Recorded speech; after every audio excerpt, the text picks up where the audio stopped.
Hello friends, मैं अभिषेक समृद्धि IAS के online platform पे आप सभी का स्वागत करता हूं, अभिनंदन करता हूं। एनआईएएस डीएलएड के सारे कैंडिडेट जो काफ़ी दिनों से जो हताश थे, निराश थे, बहुत सारे लोगों ने उनको जो है वो मन में ये बातें डाल दी थी कि अब एनआईएएस का कुछ नहीं होगा, एनआईएएस डीएलएड के कैंडिडेट जो है वो उनको मान्यता नहीं मिलेगी और कहीं पे भी शिक्षक भर्ती में उनका मौका नहीं मिलेगा। ऐसे कह करके जो है बहुत सारे लोग जो है उनको बरगलाने का काम कर रहे थे और उनके अंदर जो है निराशा भरने का काम कर रहे थे। लेकिन दोस्तों, आप सभी को याद होगा, मैं स्टार्टिंग से शुरू से ही कह रहा हूं कि आपको निराश नहीं होना है, हमेशा पॉजिटिव सोचना है और हमेशा अपने हक की लड़ाई लड़नी है और सरकार से अपनी मांग करनी है। हाँ, बीच में जो है 2-3 महीने का समय था जब आचार संहिता लागू हो गया था, सरकार कुछ काम नहीं कर पा रही थी, तो उसके अंतर्गत जो है आप सभी ने देखा एनआईएएस के कुछ कैंडिडेट थे जो निराश थे और उन्होंने सरकार के विपक्ष में भी वोट किया, जिसका खामियाजा जो सरकार को भुगतना पड़ा, सीटें कम हुई। लेकिन अब जो है एनआईएएस कैंडिडेट के लिए अच्छी खबर है। अच्छी खबर ये है कि नई सरकार बन गई है और नई सरकार बनने के साथ ही जो है शिक्षा मंत्री फिर से धर्मेंद्र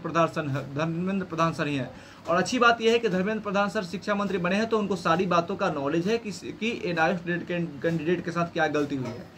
और इसके बाद दोस्तों जो है नई सरकार बनी है। अब ये नई सरकार जो है जितने भी गलत चीज़ें हुई है उसको ठीक करने के लिए प्रतिबद्ध है और अब हमें पूरी उम्मीद है एनआईएएस कैंडिडेट के साथ निश्चित रूप से जो है वो न्याय होगा, क्योंकि ये सरकार जो है 100 दिन का जो है एक टाइम फिक्स की है कि इस दौरान जो है आप सभी को, जितने भी मंत्री बने हैं, उनको जो है अपना एक खाका तैयार करना है कि क्या क्या काम करनी है। तो मैं आप सभी को कहूँगा कि आप जितने भी कैंडिडेट हैं एनआईएएस के अपने अपने क्षेत्र में, ज़्यादा नहीं, अपने अपने क्षेत्र के जो भी कैंडिडेट हैं जिनको आपने चुना है, जो जीत के आए हैं, चाहे वो किसी भी पार्टी के हो, आप उनके साथ मिले, अपना एक ज्ञापन से तैयार करें और उनको सौंपे कि हमने आपको वोट किया है, आपको चुना है, तो आप हमारे साथ न्याय कीजिए। और सदन में जब आइए, संसद में जब सत्र स्टार्ट होगा तो आप हमारी बातों को रखिए और वहाँ पे प्रधानमंत्री जी से, लोकसभा स्पीकर के सामने आप कहिए कि एनआईएएस के साथ अन्याय हुआ है और वहाँ पे आपको ये भी कहना है कि ये गलती जो है एनआईएएस कैंडिडेट की नहीं है।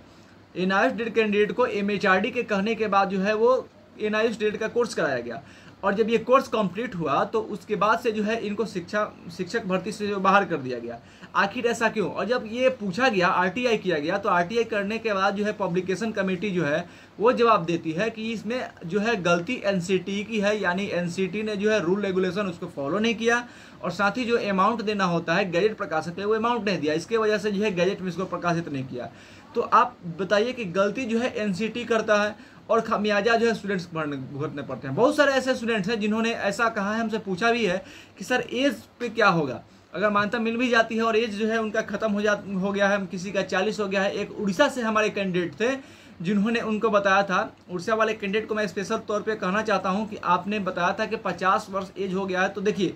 इसके लिए जो है मैं एक बार फिर से गवर्नमेंट से मैं कहना चाहूँगा पूरी टीम कि देखिए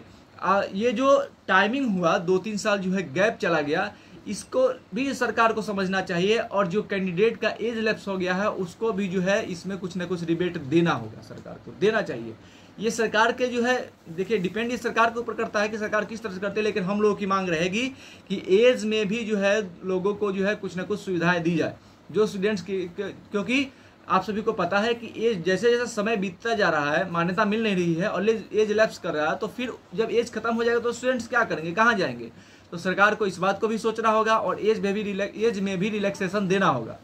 अब हम बात करते हैं मान्यता को लेकर के। तो एनआईएएस कैंडिडेट जो है मैं उनको बताऊंगा कि आप अपने अपने प्रतिनिधि से मिलिए, उनको ज्ञापन सौंपिए और कहिए कि आप जा करके सदन में हमारी बातों को रखिए। जब सब 543 जो है लोग चुन के आए हैं पूरे देश से, उन सबको जो आप ज्ञापन सौंपिएगा और सारे लोग जब सदन में जाकर के आपके लिए आवाज उठाएंगे तो निश्चित रूप से सरकार आपकी बातों को सुनेगी। हाँ, लेकिन शांतिपूर्ण ढंग से। तो इस तरह से अगर आप काम करते हैं, आपको कुछ करना नहीं है, बस अपने आसपास के लोगों से, अपने आसपास के जो आपके कैंडिडेट है, एमपी चुने गए हैं, उनसे मिलिए और कहिए कि हम सरकार पे हमने विश्वास जताया है, सरकार हमारी मांग को पूरी करे, हमें न्याय दे, क्योंकि हमारे साथ अन्याय हुआ है और ये जो कार्यकाल है इसमें हमको न्याय मिले और देश भर में कहीं भी शिक्षक भर्ती आती है तो वहाँ पे मौका मिले, अपनी बातों को समझाना है। और जब वहाँ पे जाकर के वो बोलेंगे तो निश्चित रूप से ये जो गवर्नमेंट है मोदी जी की, ये एनसीटी को सजा भी देगी और ये साथ ही एनआईएएस को मान्यता भी देगी। तो मैं एक बार फिर से आप सभी कैंडिडेट को, जैसे आप सभी को पता है कि दिल्ली में जो है कैंडिडेट बहुत सारे जो है वो प्रदर्शन कर रहे हैं, शिक्षा मंत्री का भी घेराव एक दिन किया गया था उनके आवास पे। तो आप सब लोग जो है अगर जो दिल्ली पहुंचना चाहे वो दिल्ली पहुंचे और जो लोग घर पे हैं वो अपने क्षेत्र के